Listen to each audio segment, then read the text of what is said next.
Hello mga kapubri, may gabi sa tanan og sa dihang karon nga na may wifi unsay pulusan ning wifi kung dili ko mag video mag vlog so karon nag vlog ko kay para mapuslan pud ang wifi. So maoro to i-arrange na ko ang plato kay man nagugas, so unsa man isunod dede, so i-arrange na to kay man na siya natulo na siya.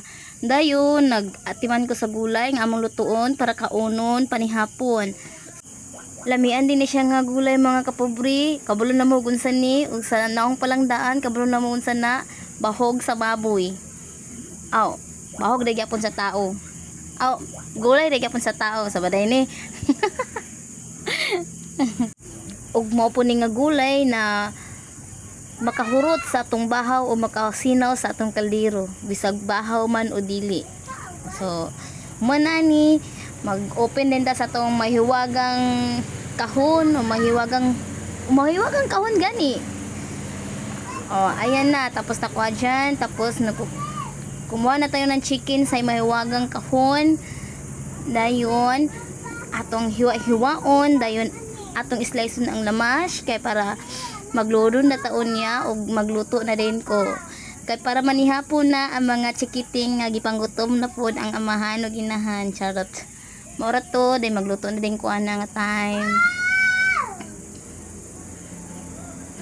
Og ayan na, ihuwad na nato ang ang lamian nga gulay. Og sugdan na nato ang atong urimusaw. Sugdan na din nato ang atong kaon. O diha, nagsugod na din ta og kaon diha. Pero bahin-bahinon sa nato ang kanon. Mana kay ang giluto sa kong kuya kay tira magabayan ka ng giluto o 4 ka baso gulay ang sudan o mga batakal ki mga basta gulay ang sudan. Nara nagsugod na ilang kulitan nga magama nga mga kulit kisanan.